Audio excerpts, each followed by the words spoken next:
Evening, everyone. James, just let me know when you're ready. Go on.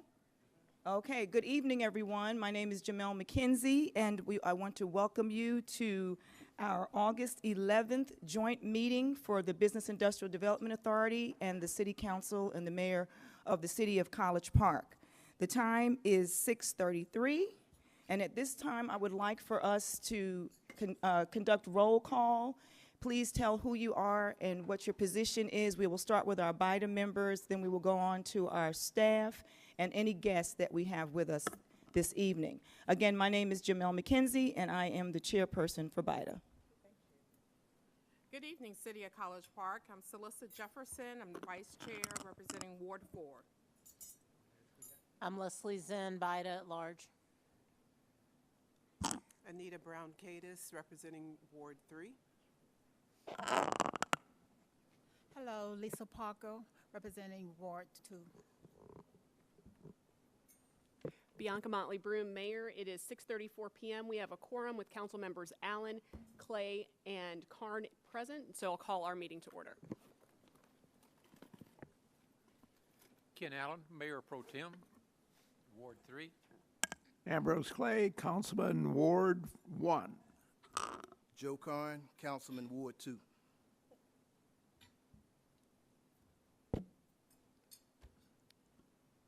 Okay, is that all of our? I'm Sabrina Beasley, the Administrative Assistant to Economic Development and also the Assistant Secretary Treasurer of BIDA.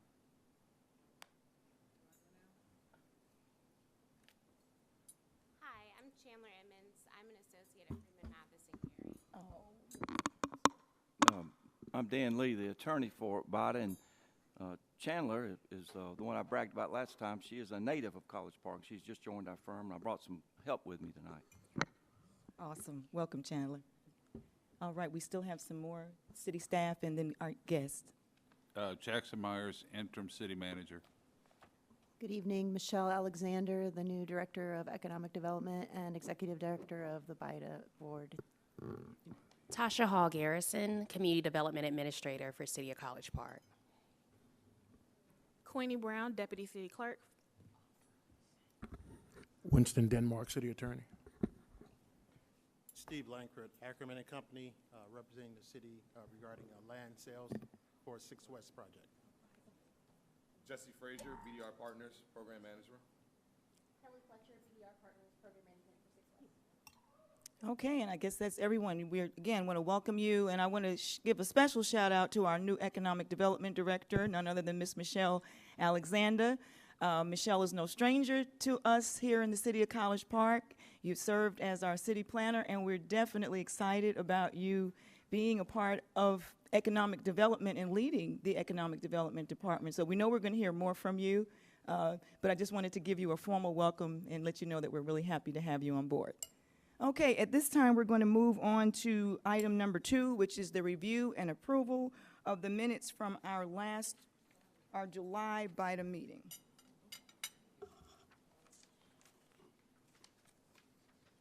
Is there a motion to approve? I was not here at that. It says I'm here and I was absent, so one needs to be removed and I wasn't there. Okay. And also, it has our previous Economic Development Director, Artie Jones, on the document packet, and that needs to be corrected. Thank you. Okay, are there any other changes? If not, is there a motion to approve? Move to approve. All right. Second. It's been seconded by our Vice Chair. Those in favor, please say aye and raise your hand. Aye. Aye. Okay. Those opposed, please let me know that you're opposed. Okay. I saw Leslie, Celissa, Anita, and Lisa. Are you abstaining? As I was absent, I'll abstain. You're absent, okay. Councilman Allen, were you opposed or? No, I was. You raised, oh, okay, didn't see you here. Okay, so you got the votes, Sabrina? Okay, thank you. All righty, well, let's move on to our next item on the agenda, which is additions, deletions, amendments, or changes to the agenda. Are there any for this evening? Okay, being that there's none, we will move on to new business, which we will hear from our 6 West broker, Mr. Langford.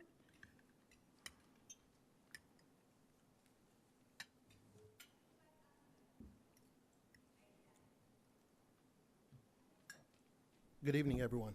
Good evening. Good evening.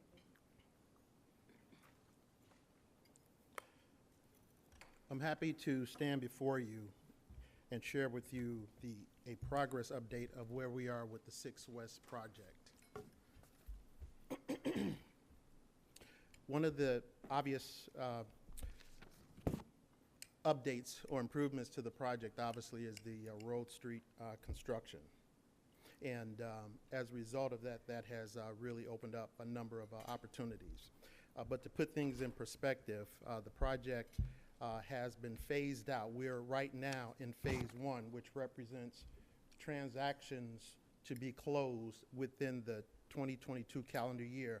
Those were either contracts that were already in the pipeline prior to the year or were in the process of being negotiated. As a result, I'm happy to report that we've had a couple to actually close.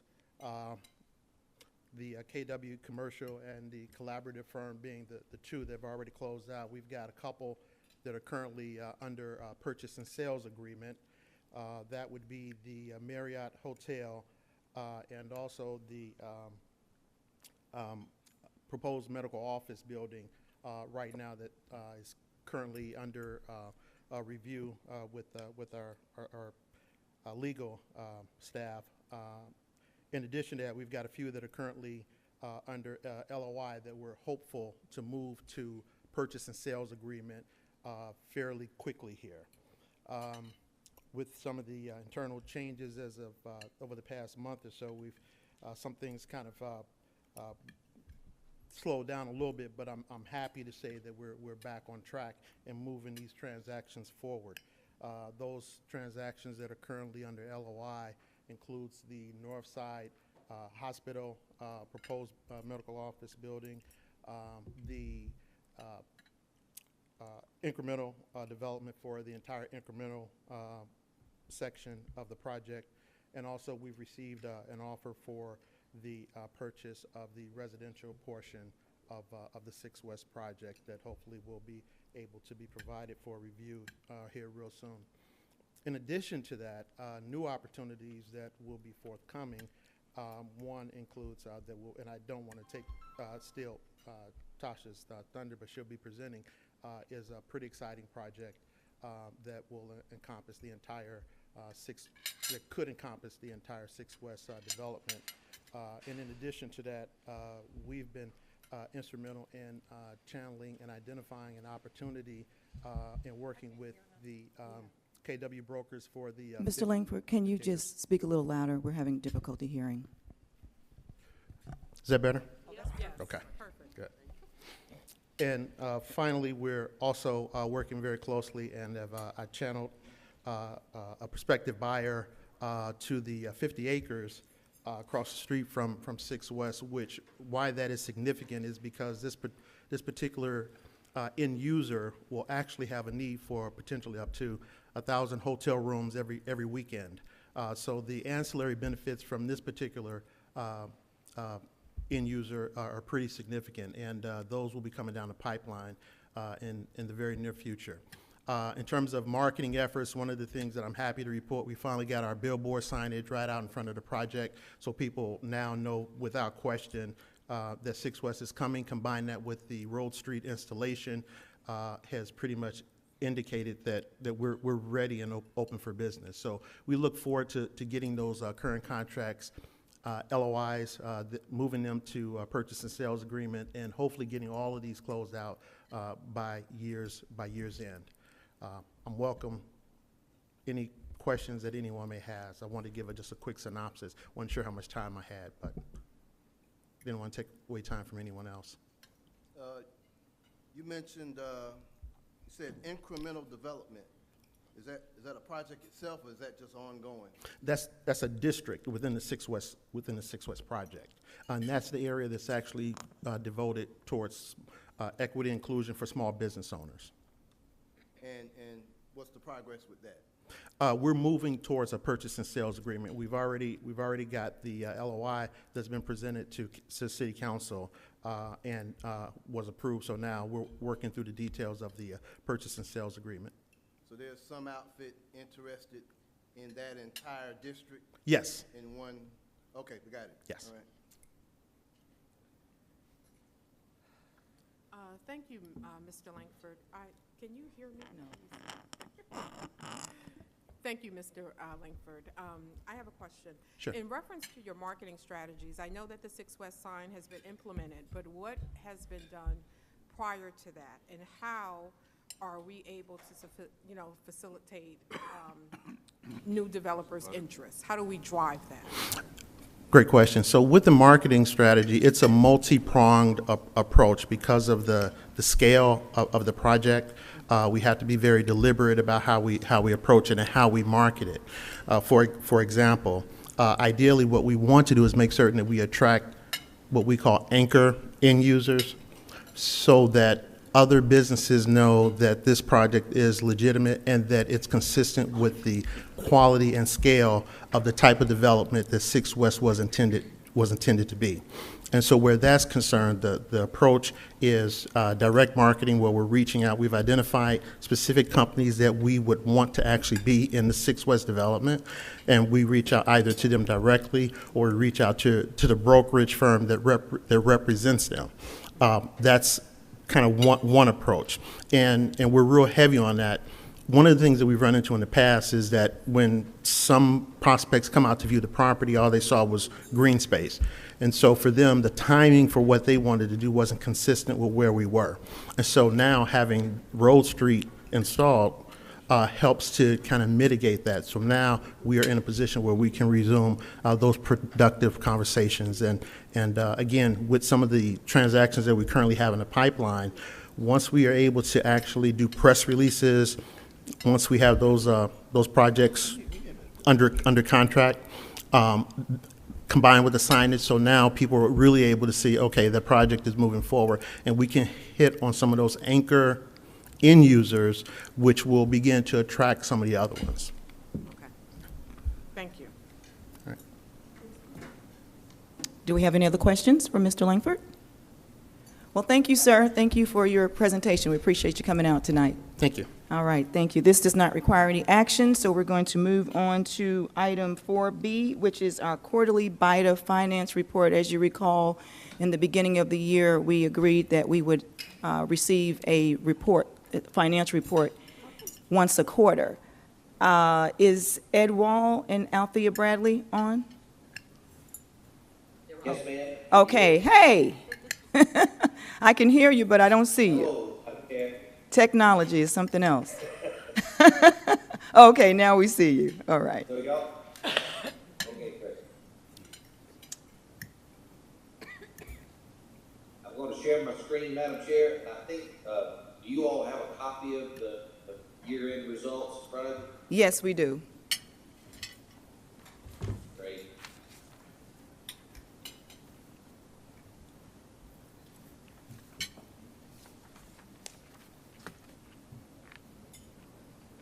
Can you see the screen, Madam Chair? We see the screen with the icon. Okay, now, yes, we see. We see the report. So this is the fourth quarter results of the year end, and I direct your attention to the next to the last column. It says actual fourth quarter, and you can see the budget is right next to it.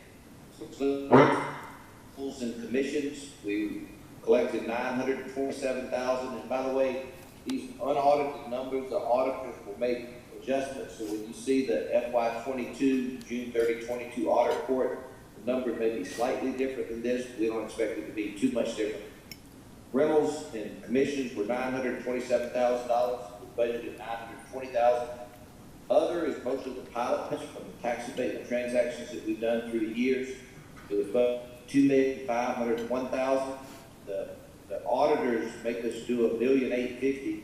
There's $900,000 of revenues that the budget shows as cash.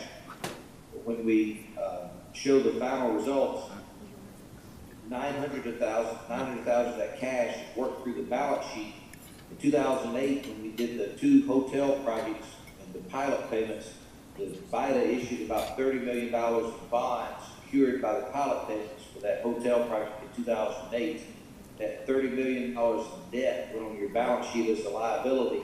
The auditors recorded all of the revenues from the pilot payments as an asset. They work it all through the balance sheet each year, and it doesn't show up in your profit and loss. So that's the big difference between the $2,501,000 and the $1,850,000. I will say that there's one pilot payment that hasn't been paid in full. It is the office building that was financed in 2008.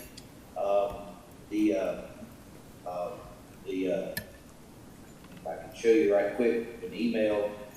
Tell me when y'all see that screen. We got it. In 2020, the office parcel failed to pay $103,000 of the pilot payment that we billed. 2021, they failed to pay $89,000. And then in 2022, the projected invoice is to be $753,000, where they've been getting an invoice of about $450,000.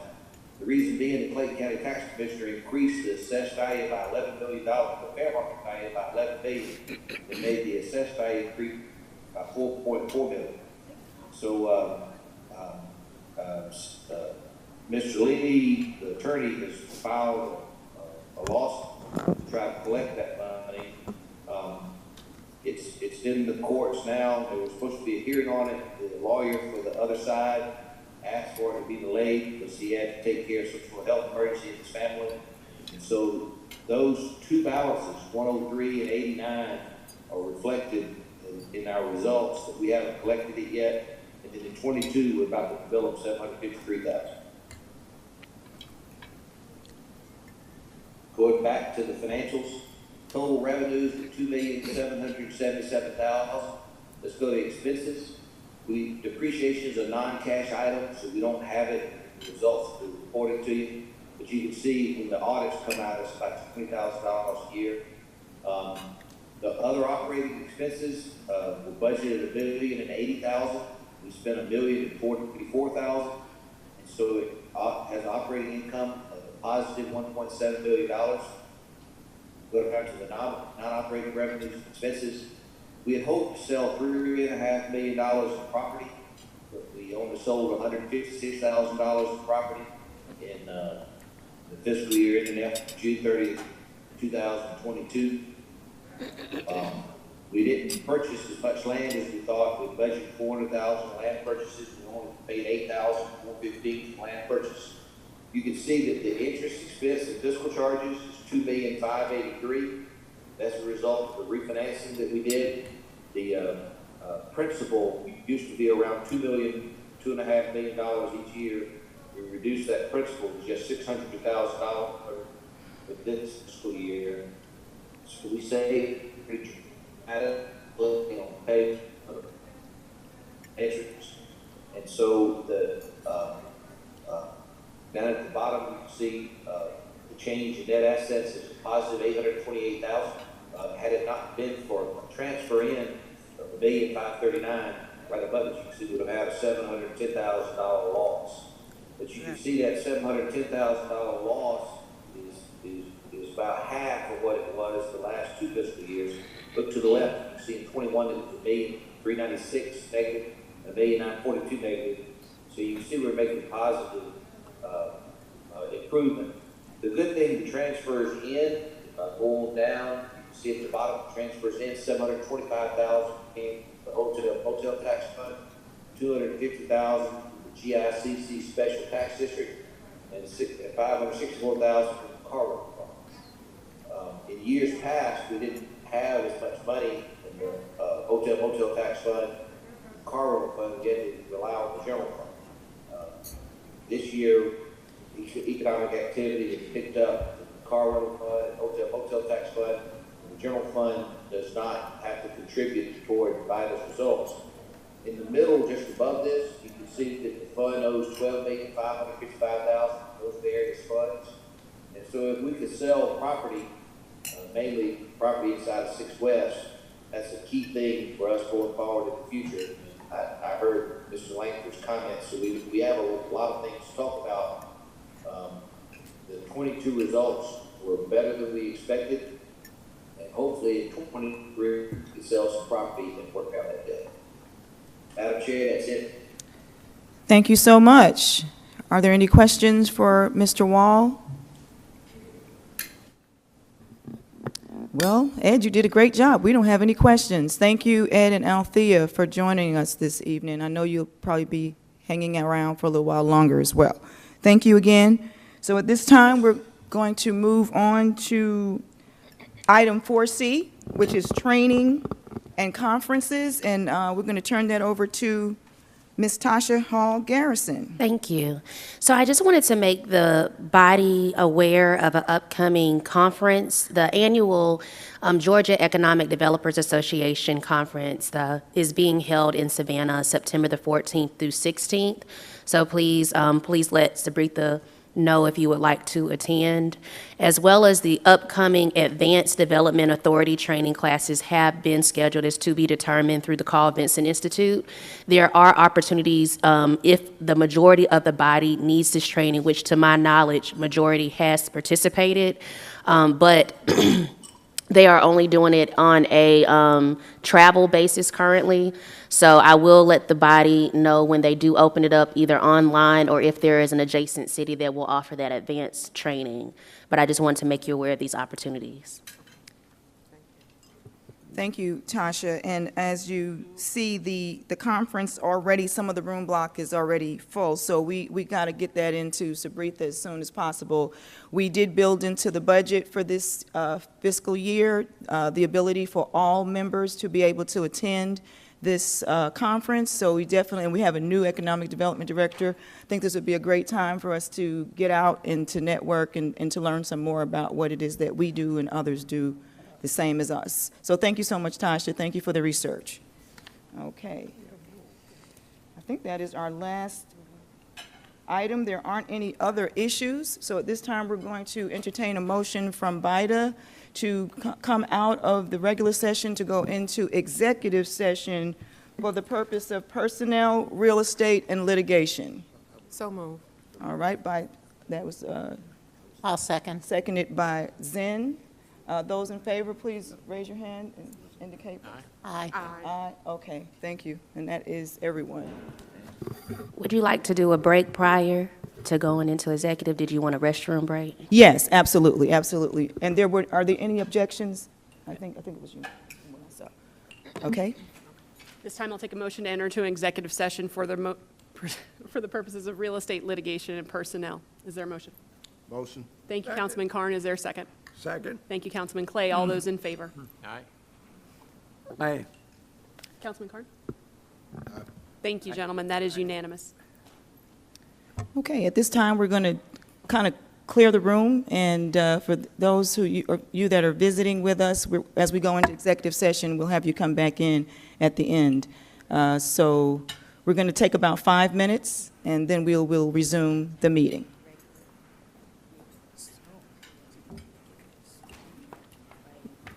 So let's look at 7